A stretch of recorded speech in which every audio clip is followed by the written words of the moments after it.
Hello, everyone. This is where this is going to be the kind of next iteration of our turn-based game. To just kind of go where we left off, we have a move function or a move action where we can move a specific amount. If we press 1, we can select 2, press enter, and then boom, target a specific enemy and fire that slash attack. If we end turn, we have to do 2 turns in order to select it again, type of deal. And so today we're going to be expanding upon this with a fireball kind of thing. And then we're going to revamp some inputs and generalize some stuff a little bit more. And yeah, so let's begin. The first thing I'm going to do is I'm going to show you my collision.js. Actually, no, yeah, we'll do this first. Polygon. So inside of Polygon, what I am going to do is I am adding a scale to our, using our transform, I'm going to add the scale to it. What this means is that scale will equal a new vector 2, which is 1, 1, so that it will always at least reference the transform, and then whenever we do loop through the points of a polygon component, we're going to do point x times transform.scale.x. But one thing we have to also consider now is with collisions. So how we resolve this with collisions, especially with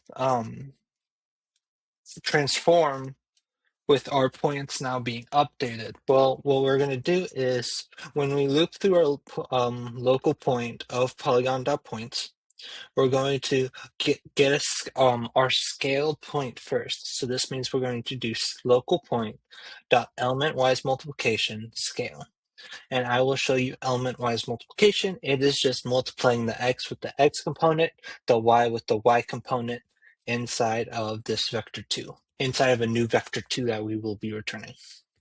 So what we do is our local point and we times it by the scale of the of our local point, and then we add our local position of GameObject.transform.position. And then we push the transform points, the world point, into the transform points. This will give us the true accurate place of it. So yeah, that is kind of the one core thing we're going to be doing. Why we're going to need this? Well, when we shoot the fireball, I want it to expand when over time after it reaches its target. So that's kind of the idea of it anyway. The second thing I want to do is I want to generalize our target action component and our slash action component a little bit more. The only thing I want in my slash action component, we can remove these. I still think this is a little bit too much for what should be done. So I'm going to generalize it even more. I'm going to keep the static, but every other variable inside of target action component, I'm going to move. So I'm going to have the target selection index, targets, current selected target. We're going to revamp input, so I'm going to add the new variables. We're going to have current targets as a variable. We are going to move fire projectiles variable right here. And we're going to just have action projectiles be a generic fire projectiles. So now we're going to remove this.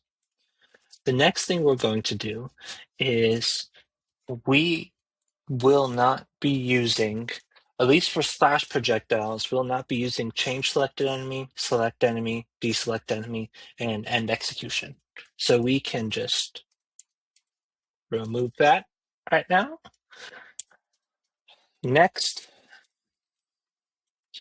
let's one thing that I did, which we cannot do, is inside of start up and update, we cannot send targets and that stuff in. So there's a couple things that we can actually do though, because this is this function is very powerful.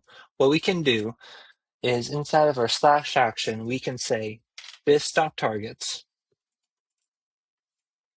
equals engine.currentscene.gameObject.filter enemy character game objects. And then when we call super.start,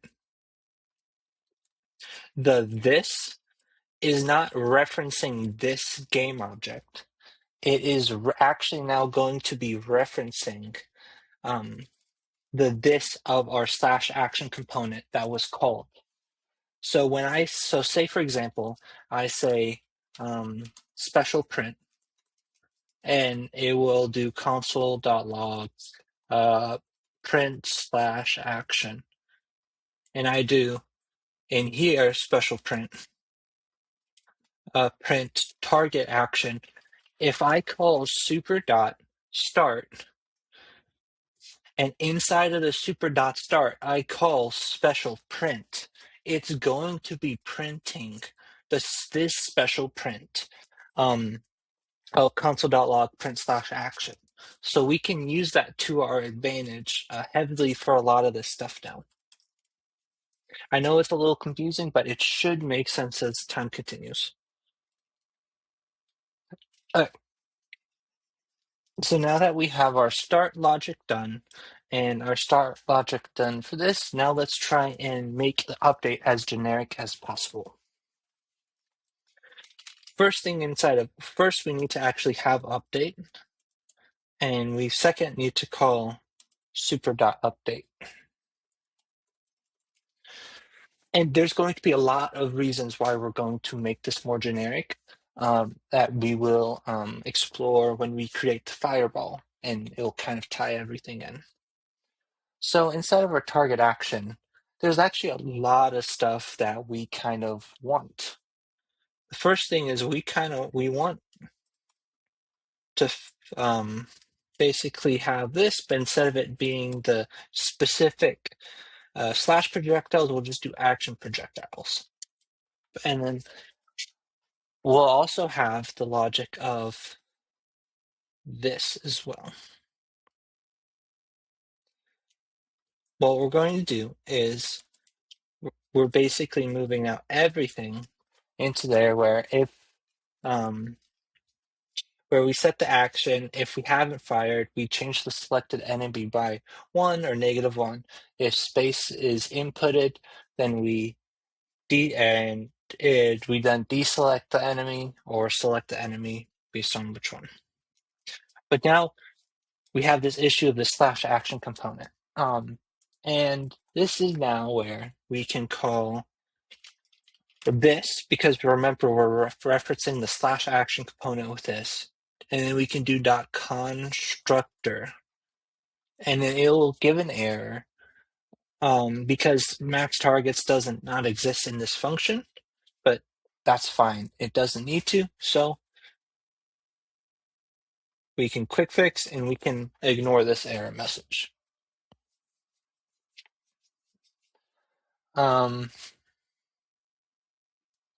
What else? Oh,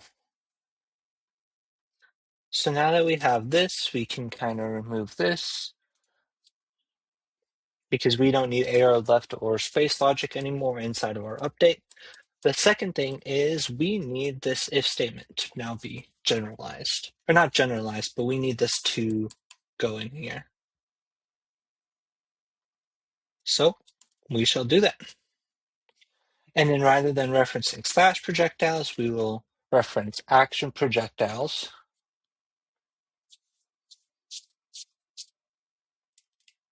But now this is where we are going to even get more. When we call end execution, it expects an action component. So let's just do this .constructor again. So then the action component can then be called if that um, so that we could call super.end action and then go up the chain to remove the action component that is needed. But what I have found is that a lot of this stuff is still specific. We may want to be able to control when we actually end. So this is why I am adding a new function called isExecutionComplete, and it will return a Boolean value. And what we'll call is inside of here, we'll just call this.isExecutionComplete. So say, for example, this will occur when our firewall happens, but what will happen is if we need to override when our execution has or needs to be completed, we can actually go into the child action component, create our own custom isExecutionComplete, and then it will only be completed when that when that function returns true. So that is the change. Is there anything else making this more generic? Let me just do a quick check because we have a lot to discuss and a lot of stuff that... Nope, I think that's it. So now you see how much more simplified... oh, and we can get rid of slash projectiles. And then we'll do action projectile, this.action projectile.push. But now you see how it is so much simpler when doing a new action. So now say I wanted to do a different action where I could target 5 enemies and but they do less damage, for example, which will be something we implement later with the damage and health system, not today. Then we can just copy and duplicate the slash action, call it something else, and then boom. Now here we go. Now we just instantiate different, like a cooldown, target, damage, that type of stuff, which will make this very, very useful when creating new stuff. So this is a very, very good start to a very expansive system. Now I want to revamp our input system because right now I don't like it. Obviously, when we go into input and we click on 1, well, let's just make sure that everything still works. Yep. When I click on 1 and I click arrow key, I don't want it to look like this because it's just annoying. It's hard to test. It's hard to debug stuff. It's really annoying. So we're going to change that. We're going to go a little bit ahead of class just to fix that, and then we'll kind of go down and show what we'll be doing to fix. So we're going to go into our input, and oh, and I forgot to do mouse move on this one, but that's fine. We can just do a quick, so we can go quick over. We just do static move, event. We also have a static mouse position. But with our static key, with trying to do, seeing if a key is pressed this frame, we're going to have to do a little bit more logic now. We will do static keys down this frame equals the blank list. Then we're going to add some logic where I say, hey, if input.key down.includes event.code. So if it isn't in the key, if it is not in the keys down, we're going to push event.code, but we're also going to now push keys down this frame. And then for mouse move event, we just set mouse position equal to a new vector2 event.client x this dot and then event.client y. We're not going to be using this mouse norm, I'm pretty sure, for this, but so it's not too important, but it's good to keep on track with the class. Okay. And now, honestly, with keys up, I'm going to do the shorthand notation now. Input.keysDown.filter the key where k does not equal event.code. Just to make it the simplified version so we don't have that jumbled mess. Now we're going to now do the thing that will tie everything together and make it so that we can do keys down this frame. After every single frame, we're going to call input.update. And this will reset our input.keys down this frame variable so that we only get keys down when that key is pressed this frame. When do we call this? This is called inside of our engine. So if we now go to our engine, we have your keys down, keys up. I'll add event listener for mouse move just so that input.mouse move. But then when we call engine, so then when we do our game loop, we have the last timestamp engine.update, engine.draw, and then I'm going to do input.update here. So now whenever after we update and draw, we will call this to reset our keys down this frame. So now with that, let's go to our target action component. And instead of saying keys down, I'm going to say keys down this frame for all of these. And pretty much I could do this, and then pretty much for everything, I can switch it to keys down this frame. The only one I don't want to switch is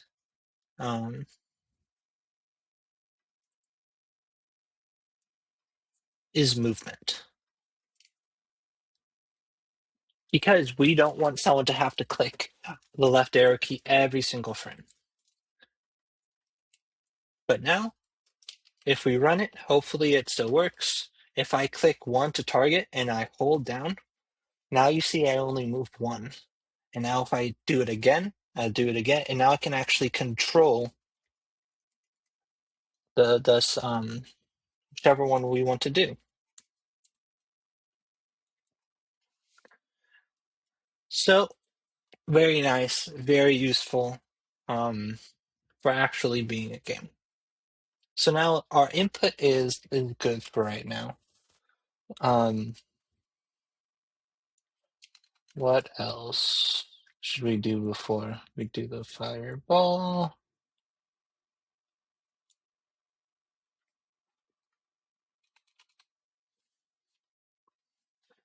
No, yeah, I think that is almost it.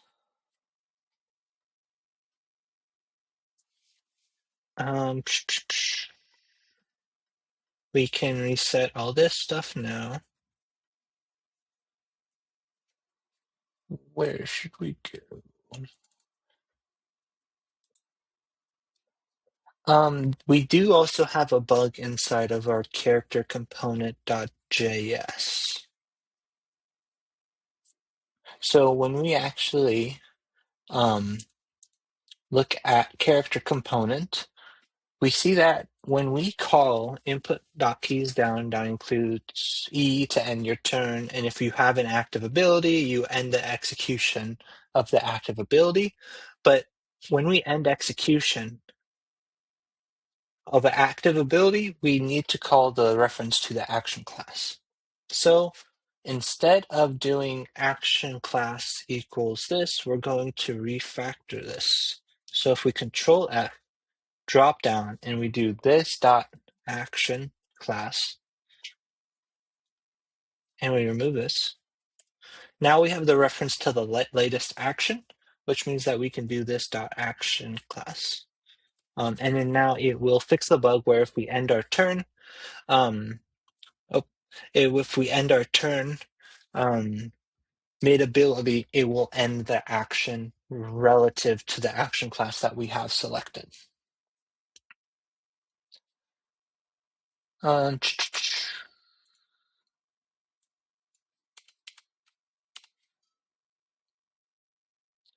Final thing is, I don't like our current, since we have now changed it, I'm actually going to change a little bit more of how we do target selection as a whole as well.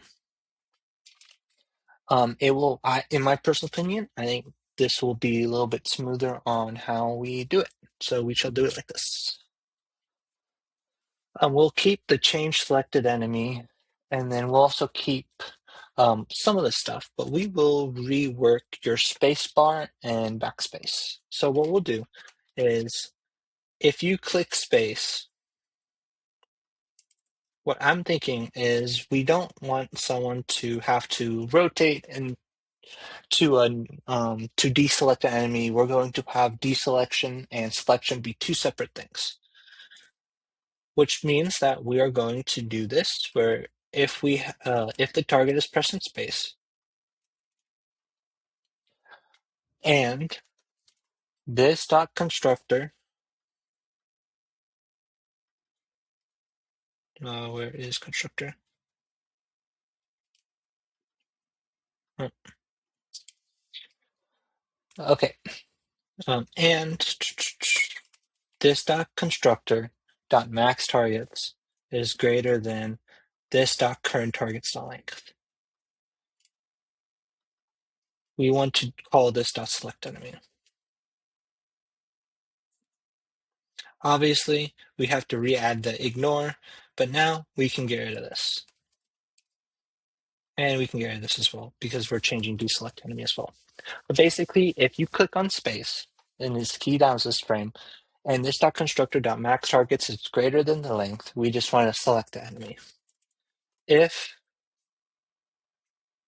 input dot keys down this frame dot includes, and this is we can do this now because we have updated our input. So now if we include backspace, I just want to deselect the enemy. So now how are we going to update our actual functions? The biggest change will be our change selected enemy. What we want to do is, if we first have to do some checking first. Because if the target's length is 0, that means that there's no enemy to target, which means that we can't do it. But we're also going to be adding, yeah, we'll do that first. So if this dot targets dot length equals 0, and it's a hard equals, return nothing. Now we have our lead polygon equal the current polygon we're getting, and now we do not we just need to make sure that the polygon is being there, and then we're going to have something else where it says and not this dot target or current targets dot includes this dot current selected enemy or current selected target. Then, so if we are in polygon, if the polygon exists and it is not part of the current selected target, then we set the stroke equal to red. Then we do this target selection, and we update the target selected and then the current target selected index. Then this is where things change. We can just get from here. What we want is if this dot current select targets dot includes this dot current selected target. So if now the updated current selected target is already included, we want to skip it because we don't want someone to be able to select an enemy twice. This is where we're going to do some recursion. I found this to be the best way possible. So we'll do change selected enemy direction.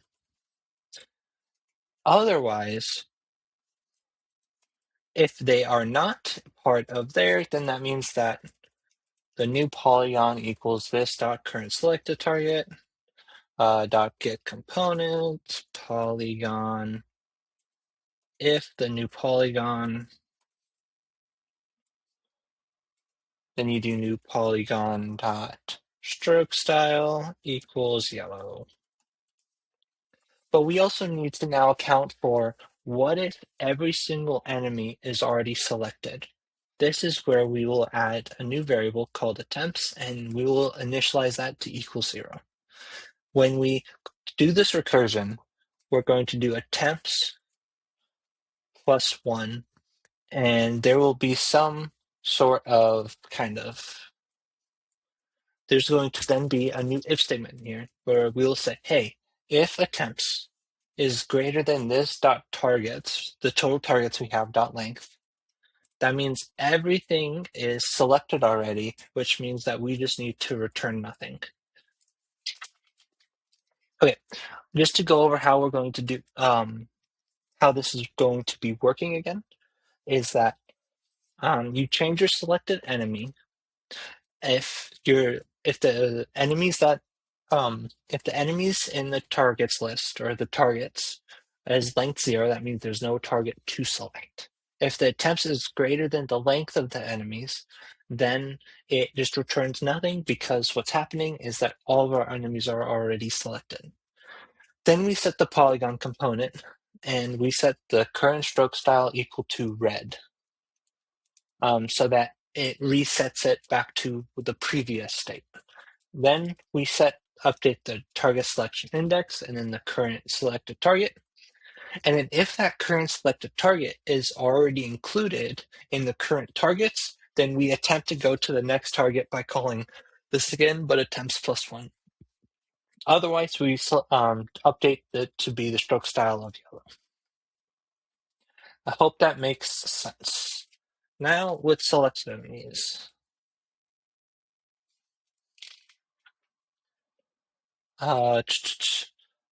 Now, if what we want to do now is we want to first check if this dot current targets dot includes this dot current selected target.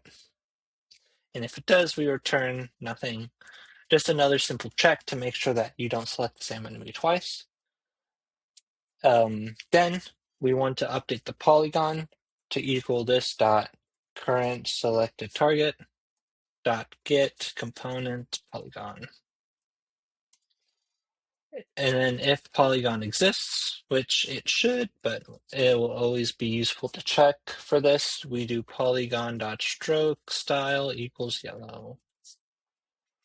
Or sorry, since this is blue because we are selecting the enemy. When we do this got current targets dot push this dot selected current selected targets. And we just call this dot change select enemy 1. Okay. So now when we select an enemy, if it's already included in current selected targets, we return nothing. As for the foreseeable future, I am not allowing an enemy to be selected more than once. Even though most turn-based games you can do that for things that have multiple targets.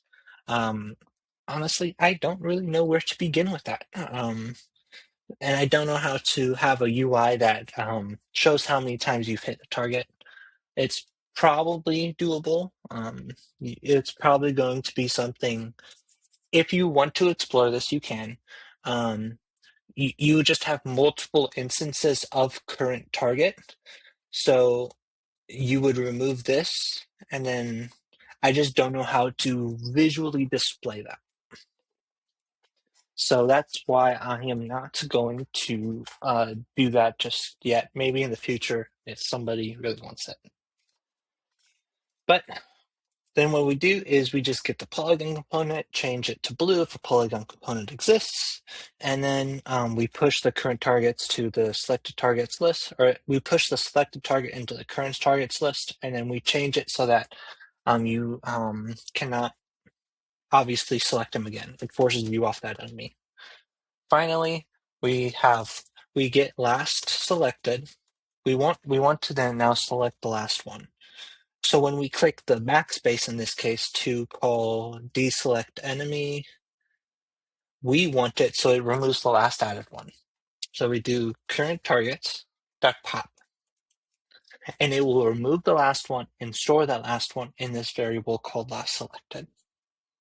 And now if last selected exists, which it might not, it might be an empty list, then we let polygon equal last selected dot get component polygon, and then we have an if polygon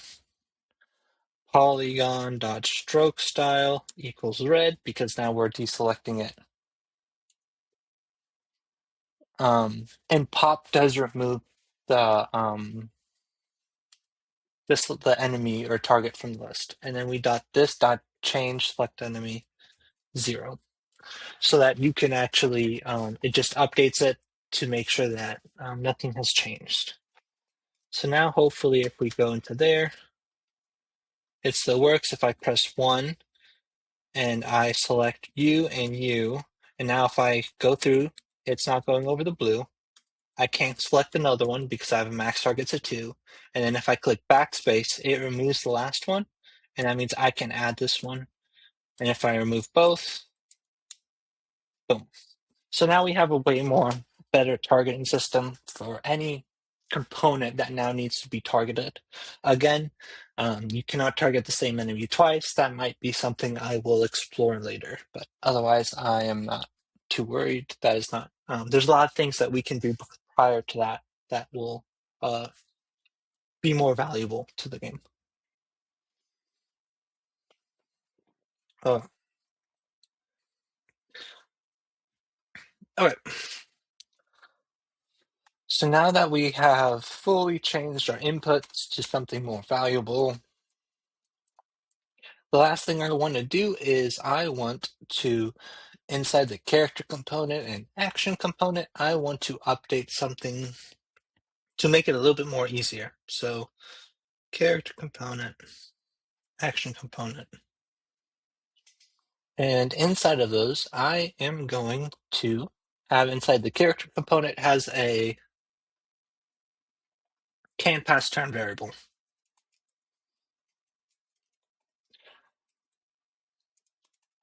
And that will equal true.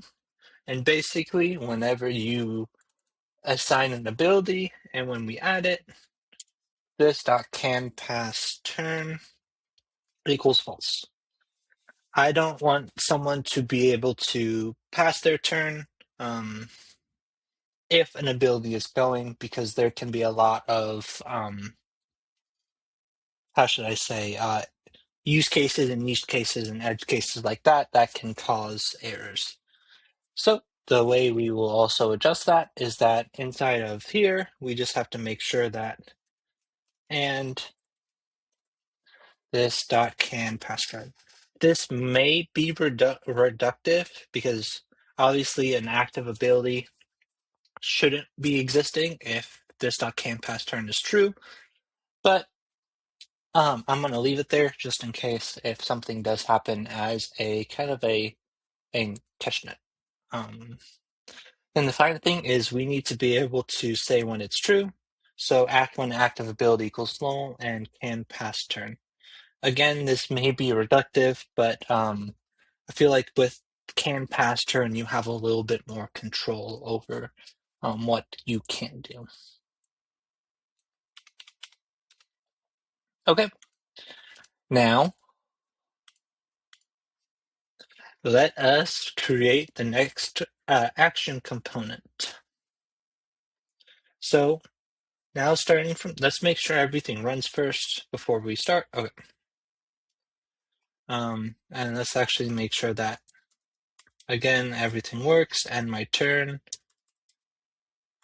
I can't do it again, so I end my turn. And then I can select 2, backspace, there, there, there, there. And then actually one final thing we should test is inside of slash, let's make max targets 10. When I click 1, does any errors occur? Nope, no errors occur. And then when I click backspace, I can do that. One thing I do see is that this should be 1. When we deselect enemy, we want to go to the next one, because now when we go this, and when we deselect, it will do this. So if we select, we can't move it, and then yeah, I'll go to the next available one, and then it will do that. Okay, that looks good. Now we can actually start our fireable action component. So to start off with, we will, inside of actions, we'll do this in fireball action component.js. Then I will just do this class fireball action component extends, and then this is going to be a target action component. Eventually, when we do mouse click, I may expand it so that you could actually click where you want to fire your shot at, but this will be something that will be added in the future. Same with slash action component. We need required stats, which will be implemented when we do damage, max cooldown, which we'll do 3 since it is important, and fireball of 1. Let's make this 2 and 1 just to make sure that. Okay. The next variable we want is we want a fireball AoE end. And that will equal false. Then we do our constructor. We call super. We have start, which we also want to call super, or sorry, this dot, or super.start. We also have update that we also need to call super.update. And now we already have the input system. Now the next thing we need to do is we also need to do this dot fire projectiles. If you have not fired projectiles, and then if another one would be input dot key down this frame dot includes enter. If you click enter, obviously your fire projectiles will now equal true because you fire them. And you see how similar this is? So yep, so what I'll do now is I'll just copy and paste this and then change the stuff that is needed. Instead of doing a slash projectile game object, we're going to do a fireball projectile game object.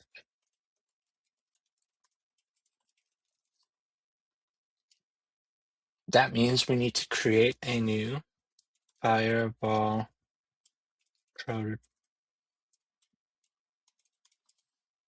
projectile, but also now we need to create a new game object. And it will be in the projectiles.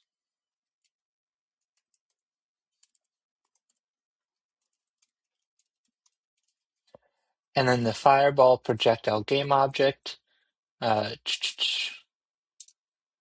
will just extend game object. Since it's a projectile, what we could do is we could create a parent where it adds the projectile component, but I don't think that's necessary right now at the very least, because it will only usually have that. But obviously now we do the constructor, and because we have the projectile, every constructor needs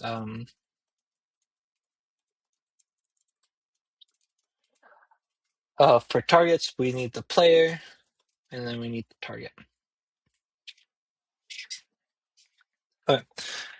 This is going to be very similar to the slash, where we do this.add, and then we do all this. So I will copy and paste that, because it is going to be very similar, at least for some of it.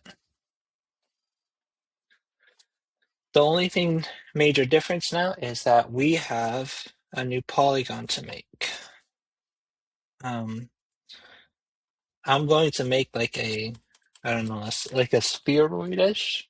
So I will just do this a bunch of times, and I will just go down 20, 15, 0, -15, -20, -25, -20, -15, 0, 15, 20. And this will go 0, 15, 20, 25, 20, 15, 0, -15, -20, -25, -20, -15. And we will adjust it so that in here we do a comma and we do a fill style.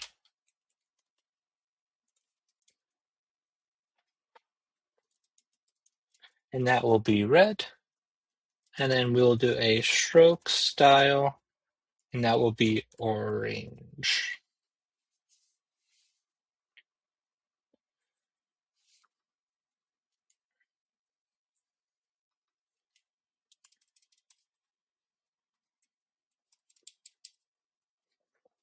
And we'll just make that in there to be target. I'll also do the same for that slash act or slash projectile so that everything matches. Okay. So slash action we don't need anymore. Fireball action we do not need anymore for the most part. And now what we can do is we can just open live server. We can click 2 now. Oh, one final thing. I completely forgot about character component. Not character. It is da,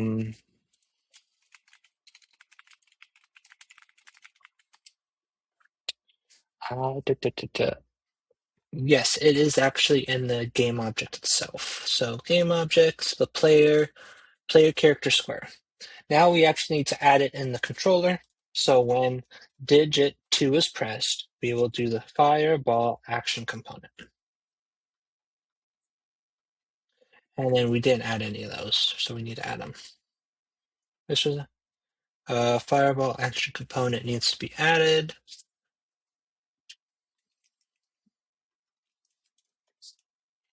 We need the fireball ball projectile. Is there any other ones? Okay. Now if I click 2, let's reload. Okay.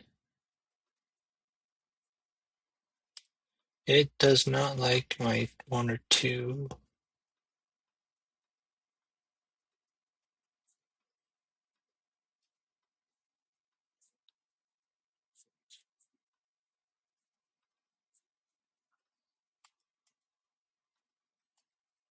Oh, okay. Now it's working. So when I click 2, though, it doesn't seem to like it first. But if I click 1 first, it seems to like it. Then when I click 2, it doesn't. If I click 2, then 1, it also doesn't. Okay. Now let us debug. That's like a character component.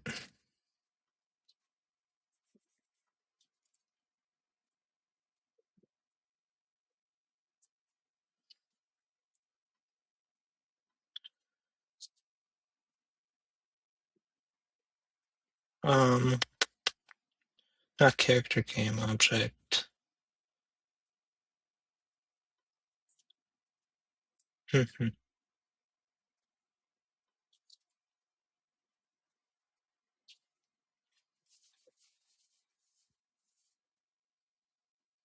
Let us now do a console.log.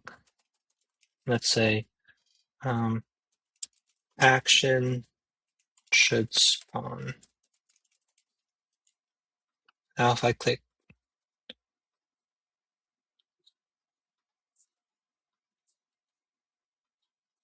2, it says action should spawn. So that means that it recognizes it and it should add the component action. So now I will console.log action to see what action is going to try and spawn. Fireball action component is going to try and spawn. Okay, that's good. Now what I will do then is I will then console.log this dot game object dot components. When I click 2, I have that fireball action component already there.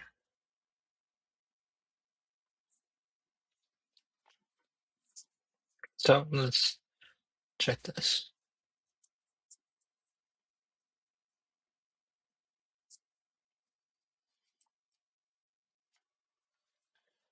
Da, da, da, da, da.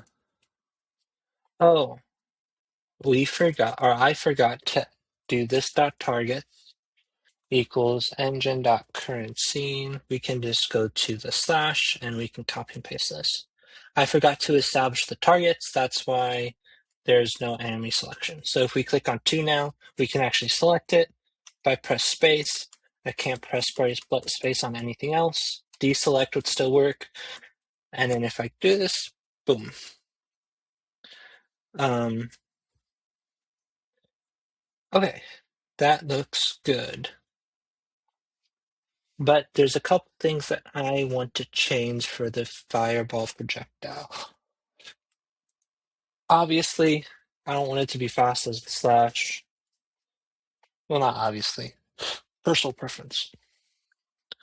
But now I need to do, I want it to explode when it hits. I want it to explode and expand.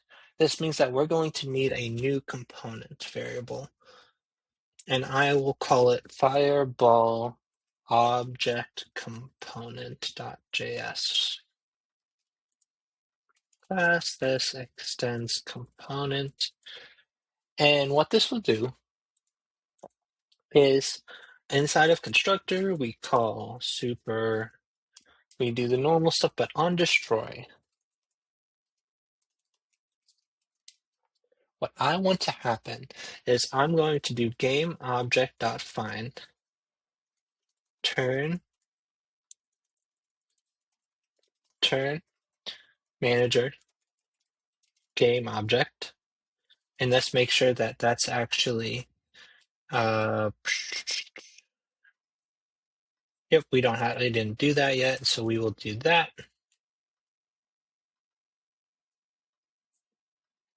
And then what I want to do is .get component.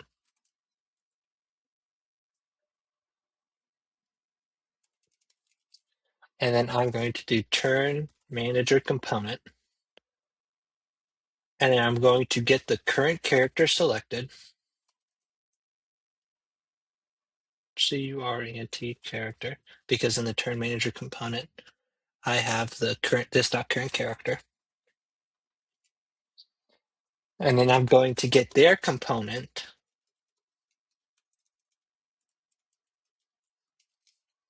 And I'm going to get their character component. And I'm going to set their active ability.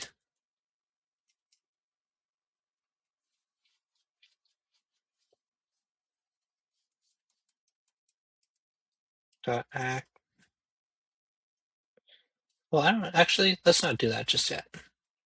what I'm going to do actually instead is I'm going to instantiate, and I'm going to do a new fireball AOE game object. That'll be a new, and it will be this instantiated at this dot transform dot position dot clone. Now we gotta go create this fireball AOE projectile game object .js class this that extends game object, and this fireball AOE will have a constructor, a super. Is there anything else other than that? Okay. What I will do is I will just copy and paste this because it's still part of the fireball.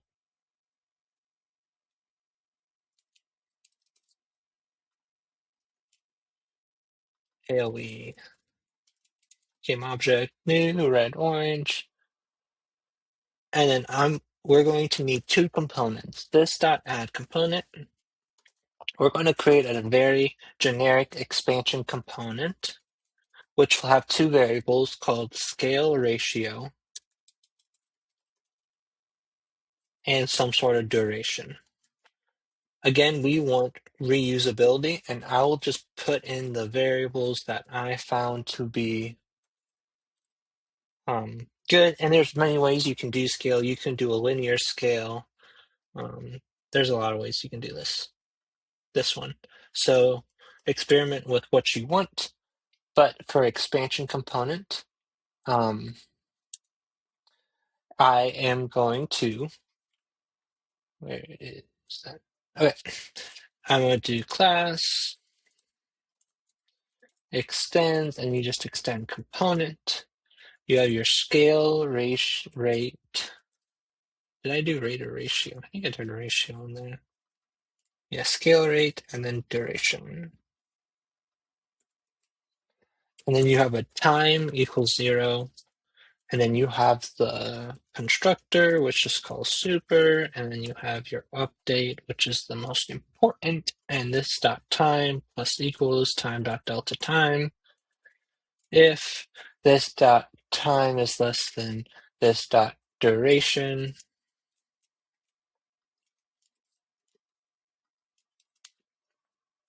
this dot transform dot scale dot x multiply equals this dot scale ratio. Actually, there is, I don't like this way, so let me go back to my other way of doing it, and I will just reference this. Game components, expansion component, and I'm just going to copy and paste this update.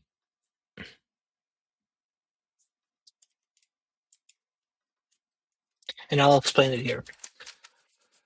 One issue with adjusting stuff like scale is that it also too needs to be frame independent, or so initially the way that I have it is that there's no real frame rate cap to it, so the expansion is dependent upon frame rate, which is bad. So the way I change this is that obviously I had time, but what I do is I do an exponential where I take the scale rate and then I take it to the power of whatever delta time it is. Then I just multiply it by the factor of x and y. Hopefully that I too don't fully understand how to scale it in a way that makes a lot of sense, independent from time dot delta time. But that's the best that I found through Google and how to do it. So yeah. And just a quick side note: if time is greater than duration, we just destroy this game object, which will make sense on why we will. Specifically now, because when we destroy the AOE game object, what we need to do now is we need to update. It's the fireball AOE completed component. And again, it is verbose and long, but that is fine. .js class, this extends component. And all this is supposed to do is that, well, there's a couple things we can do. A constructor, super. I will see if this will work. But on destroy, destroy, what we want to do is we want to do game object.find turn manager game object dot get component turn manager component dot current character dot get component fireball action component dot fireball AOE and equals true. And then I will just do a quick test of input.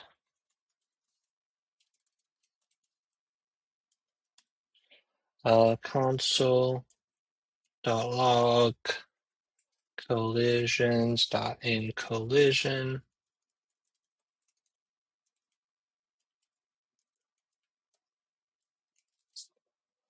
input.mouse position comma this dot game object. Okay. So now when this fireball AoE expansion ends, this will then call on destroy for this, which will then end the fireball AoE. The final thing we actually need to do is go back to our fireball action component. This is where we need to actually go back to our target. I'm going to remove these because that's fine. What we want is now what's going to happen is if we call end component or is an execution complete, it will see that the fireball itself that we spawned as a projectile will end, and we fired a projectile, which means that what will happen is that it will return true, which means we will end our component or action component after the AoE is finished. So the way we actually get around this is inside of our fireball action component, we use the power of this and we just return this dot fireball AoE end. So once the fireball AoE completion ends, it will then update that fireball AoE while we're still calling update on here.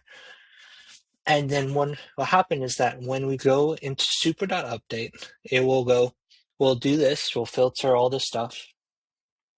And then what happens is when we call is execution completed, instead of calling this is execution completed, it will say, since this will be referenced to this component, it will reference this one, which will return the fireball AoE end. That may be a lot, and I can explain or elaborate or clarify a lot of this stuff if need be. But yes, so that's kind of the whole idea. And now we need to add a lot of stuff, but I forgot which stuff we added and which stuff we haven't. So I will just let the error occur. Oh, nope, there's no error. Is that because if we go to game objects or components, fireball,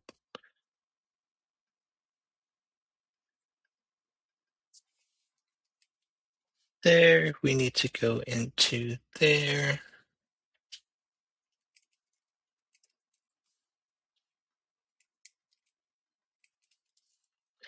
Fireball AoE. What else? Is there any other action components? Nope. Regular components. Yes, there's a couple fireball components that we need. We have turn, character, projectile. Now we need to add expansion. Fireball AoE complete.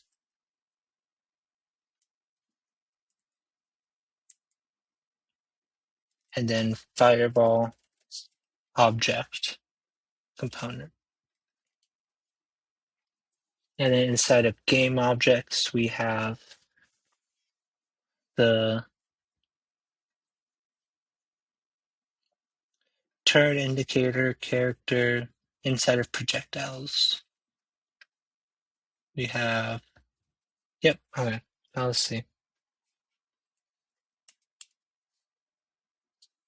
Nope, there it just, oh, I know why. It is because we need a reference.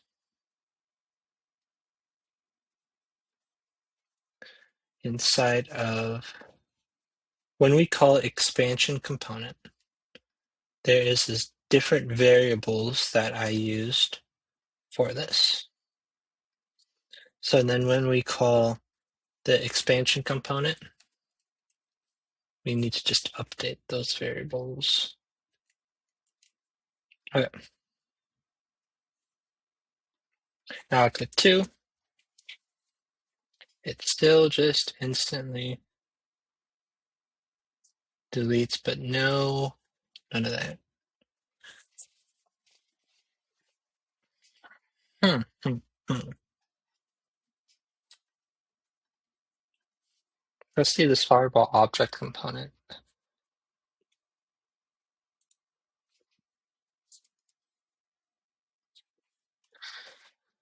Let's just finish this out and see if that is the issue, even though I don't think it is.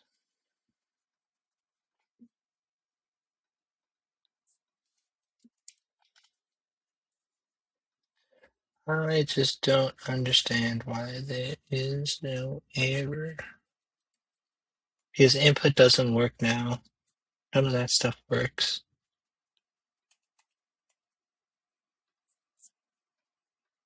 Let us do this. Okay. Game, we have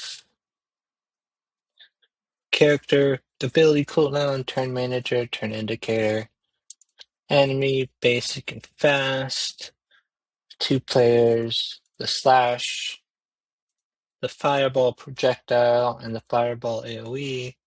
We have the turn manager component, the character component, the projectile component, the expansion component, the fireball AoE component, and then the fireball object component. And we have the action, target, action, move, action, slash, action, and fireball. So we have all those. Now there's something wrong with our actual logic. So let us start from the beginning. We have the fireball projectile game object. Let's see.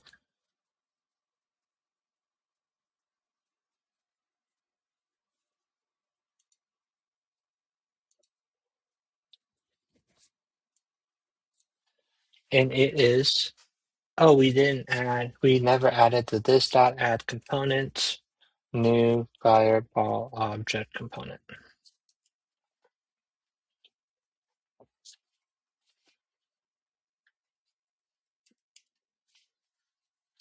Okay, now we're getting an error, which is good. Cannot find the properties of find inside of this.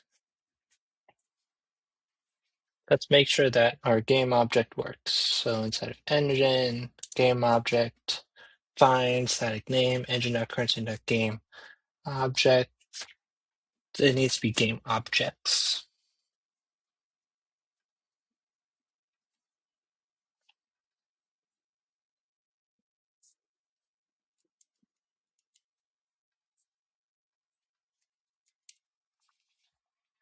And now you see how it expands, and now it ends.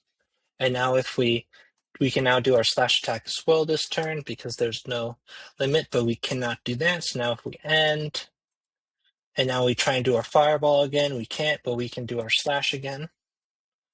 And now if we end, we can't do our fireball yet because now there's 1 cooldown left. Now if we do end, we do our fireball. Now we can select, deselect, reselect, and then we can just do this all the time. And now if we fire it, it expands. and then close this.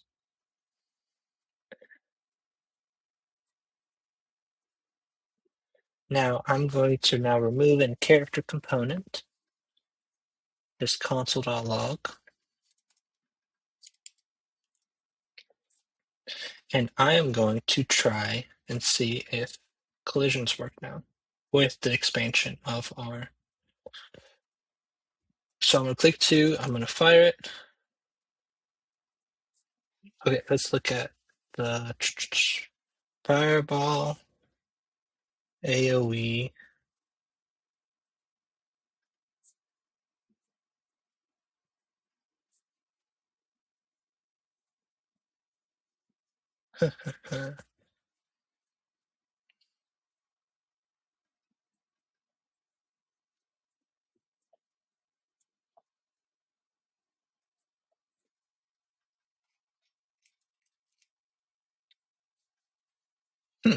I don't know why it doesn't even print. Unless I have mouse position. Honestly, I might have something with mouse position wrong. Inside of our engine, did I?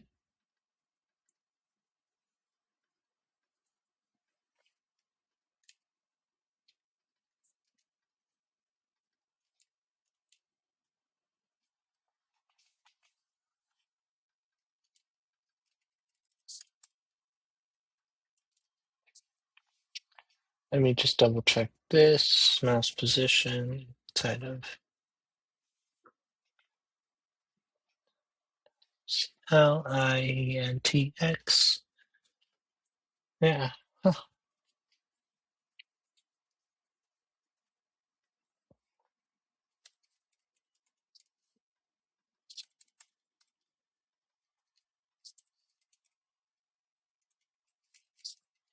Let's see what is happening. Yep, it just doesn't recognize input.mouse position. Hmm.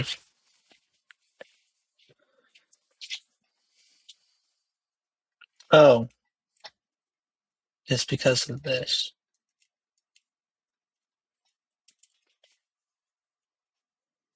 Yep, that is why. So now we're going to remove this and we're going to test out now collisions. Collisions don't work. Collisions do work. Now let's do this, but let's just have it here and it should partially, just barely. Nope, I still wasn't close enough. Let's go right there. Yep, and now collisions work with based on our expansion and scale stuff now, which is good. And I can show that again. So inside of collisions, first we get to scale it, and then we get the world point first through element wise, which is just multiplying the x with a new vector, creating a new vector 2 where you multiply the x and y and y. Okay, this was a lot, but hopefully it made good sense if you followed along or just wanted to watch it casually. But the core thing that I'm trying to do in this is make it as generic as possible so that when you create an action, you don't have to do all this code again. We have done a lot so far, and a lot of this is pretty high level and conceptually hard compared to what is expected of you in class. So I don't expect anything but of this level, but this is just what you can do. I'm trying to create a game to show you the pinnacle of what our engine can be, which I think we're doing a pretty good job right now of creating something really good. So eventually, just big picture wise, I might start doing some enemy behavior stuff. I might be doing some character stats and using the stats with like stats for damage and health. Maybe implement like a health bar system. Yeah, we're still exploring a lot of this stuff. But yeah, hope this was helpful. Just again, we can move a little bit. We can press 1 to then select 2 enemies, or we can do the fireball.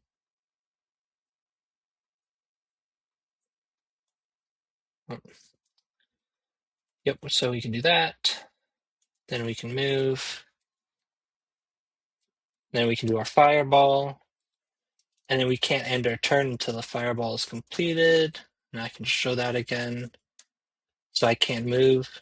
Oh, I can't move that. That is a bug. Okay. That might be a future or next week Camden issue. Because it shouldn't. And let me just double check that that's still this one. Try to work on the main one.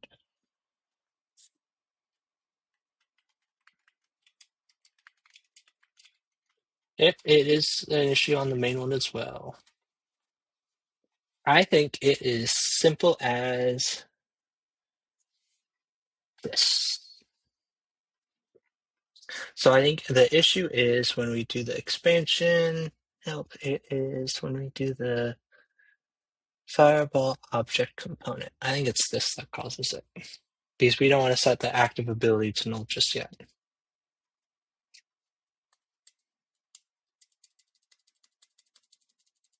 Yep, it is that.